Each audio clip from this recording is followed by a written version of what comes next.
The 19th century was painful for the United States, having to fight a civil war for 4 long years after decades of infightings. Now, the Civil War ended with a resounding victory for the North, but so many people today view the Civil War as a turning point toward ending slavery. Indeed, there was a surging willpower for that, but the Civil War also kick-started a new era for modern medicine. Now, before the war, Americans depended on medieval medicines. The Union and Confederates had all sorts of physicians. Some were textbook trained, some got their experience from practicing. But into the 4 hard years, things changed so fast. America literally leaped into modern medicine, both sides deploying capable doctors to help the cause. Modern medicine did not stop there, playing a big role indeed, but nothing could ever prepare Americans from what was coming. Perhaps too much attention had gone to training doctors and nurses that they overlooked something. Medicine is important, but so are health regulations, which weren't strong enough to hold back the horrors that creeped into America 7 years after the last Civil War guns rang out. My name is Alex Faines, and I'm here to take you back 150 years ago to that fateful September 1872. Back when people didn't have cars or phones, back when a lot of them didn't have rights to vote even, but they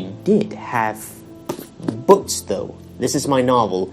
If you're into crime fiction, consider giving it a chance. Now, if you're into lesser known history, good or dark, then that's what my channel is all about. You'll find more lesser known history on my channel because that's what I'm working so hard on. Let's start with our story. In September 1872, people depended on horses for everything. It was a perfect symbiosis that's about to end because of a horrible tragedy. No one realizes that horses in some farms near Toronto were falling sick.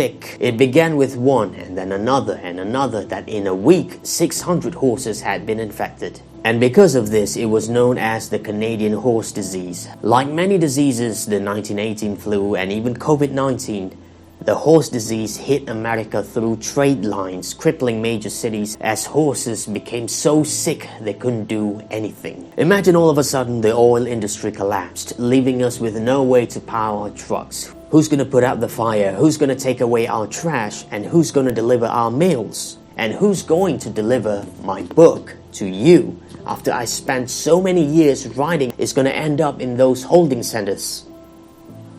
But when the disease struck Boston, there was a fire. Panic struck firefighters who realized their horses can't hold those heavy pump wagons. The firefighters found help from volunteers who joined in to push water tanks on foot, but that took too long while fire ate away much of the city. This stereo card looks up to Milk Street where Benjamin Franklin was born. Abraham French had a crockery business here somewhere and his shop was burned down. He had to move here on Franklin Street at the corner of the Devonshire Street. Not an easy thing because look at the damage when they finally stopped the fire. So many were lost and small businesses had to start over from scratch. It's a nightmare. Even outside Boston, the city that never sleeps, finally slept. Without horsepower, New York couldn't move those overflowing cargo boxes at depots and piers. Flies loomed over uncollected garbage. It must be so stinky. People waited for their mails.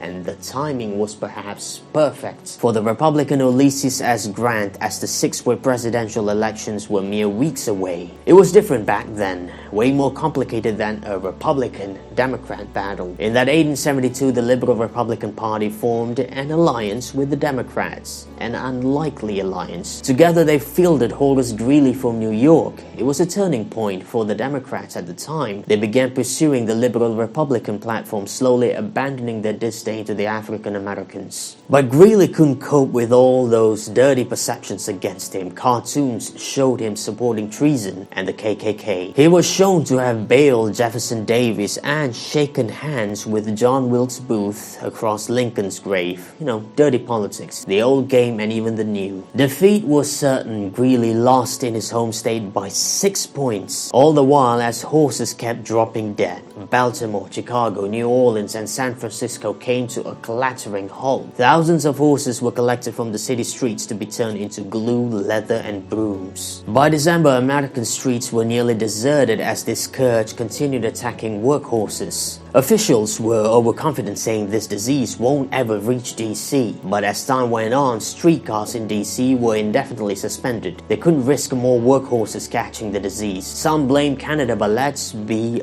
honest. Nobody can ever be certain saying this came from Canada. Toronto could have been the first city to fall, before Montreal and then Rochester, continuing downward toward DC. Some officials downplayed the situation, describing this disease as a scourge of swelled throats, copious discharge from nose and the eyes, convulsive fits of coughing. They claimed to have found none of those symptoms in DC, just typical cold. Typical cold. Little did they know, these typical cold were just early symptoms. Research confirmed that in mere hours, horses would turn sluggish, trying to keep themselves together. Not too long then, they will start coughing and then shivering. And not too long after that, those watery eyes and musty discharges will begin. They will die if there is a complication. Stable workers did everything they could to help their horses, but that's the thing. They didn't know where to start. A cavalry officer claimed he had saved his animals from a similar outbreak a year after the Civil War. Stable workers had to take his word seriously, so they rubbed a spirit of turpentine on the jaws and the necks. It didn't help, obviously. A farmer in Maryland went further than that. He lit a match under the horse's nose to have it sneezing violently, thinking it will help.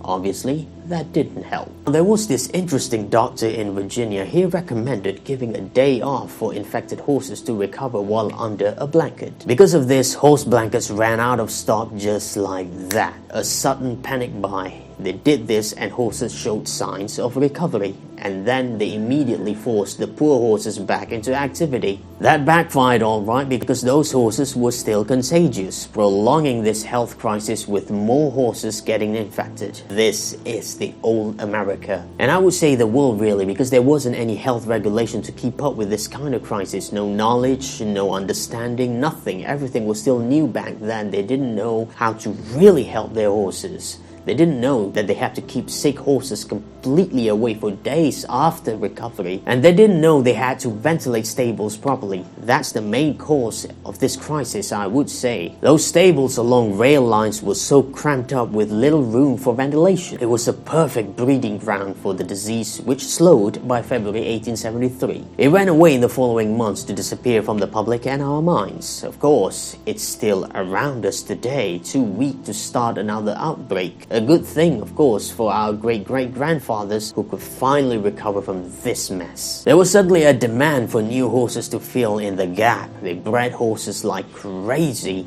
and the economy recovered within a year or so. It's perhaps a history that people rarely talk about. Now, if you're into this kind of thing, hop on and watch my other videos, because I am covering more and more lesser-known history about America's darkest days.